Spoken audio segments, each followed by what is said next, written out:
په ذمې باندې 5 منځونه دي. نو د ستا په ذمې کې چې دا کم اولنی فرض منځ دی او هغه ته ادا کو، هغه د ستا د ذمې نه ختم شو.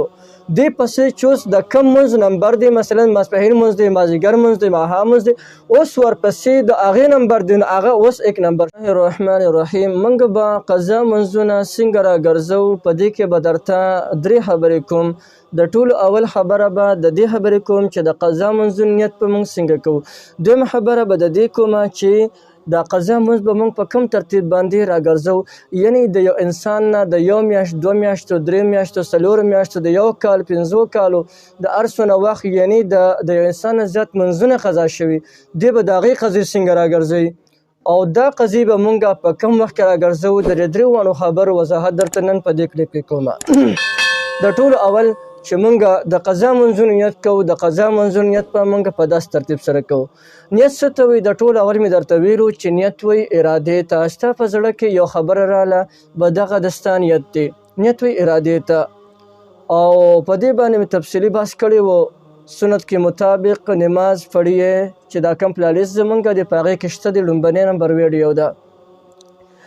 بهر کې کله چې موږ قضا منځونه راګرځو، د ټولو اول به ته حساب وکړې.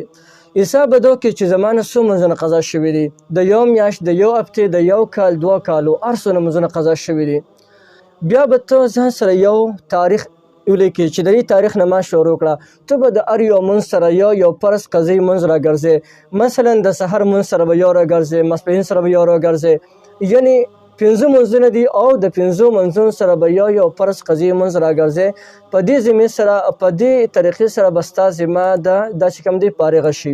اوس یو انسان وایي یاره زه به دا څنګه یادوم چې زه چې دی اولنی فرض راګرځم، دغه چې دی 2 نمبر فرض، 3 نمبر فرض، 4 نمبر فرض چې کوم دی قضا شوی منځ راګرځم. دا خو به ما ته ډېر زیاته ګرانه شي. ګوره اصل خبره دا ده چې انسان کله د ستا په ذمې باندې 5 منځونه دي، نو د ستا په ذمې کې چې دا کم اولنی فرض منځ دی او هغه ته ادا کو، هغه د ستا د ذمې نه ختم شو. دې پسې چې اوس د کم منځ نمبر دی، مثلا ماسپښین منځ دی، مازدیګر منځ دی، ماښام منځ دی، اوس ورپسې د هغې نمبر دی، نو هغه اوس 1 نمبر شو. انسان دی هغه د مازدیګر د مانځه نه پس قضې راوړي، نو دا نه کېږي، بلکې د مازدیګر د مانځه نه مخکې به قضې راوړي، د سحر د مانځه نه مخکې به قضې راوړي. نو دغه د هر یو منځ سره یو منځ کوئ، په دې سره د ستاسو فریضه او ستاسو غاړه ادا کېږي. البته کله چې د مازدیګر دغه دی چې کله موږ د ماسخوتن منځ کوو، نو هغه په کوم ترتیب سره کوو. د ماسخوتن موږ چې قضې راوړو، صرف د فرضو به قضې راوړو، د سنتو قضې نشته.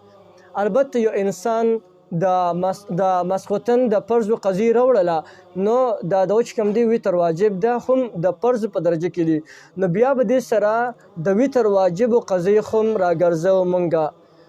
یو قسم نفل دی چې دا یو قسم نفلو راګرځول په تاسو باندې واجب دي. لازم النفل بالشروع.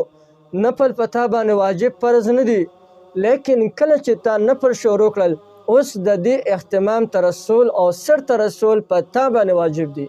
اوس یو انسان په نفل باندې ودرېده او د نفلو دغه نیت وتړه او دا نفل یې په منځ کې مات کړل، نو چې کله نفل یې نو تړلی، دا نفل نیت یې نو تړلی، د باندې نفل واجب نه و، لیکن اوس چې په منځ کې د نفلو دغه نیت مات کړلو، نو د باندې اوس د دې سر ته رسول د پې باندې واجب دي. او که چېرته کې دغه نفل منځ مات کړلو، نو د دې قضې په ده باندې واجب ده، دغه نفل به خامخا راوړي.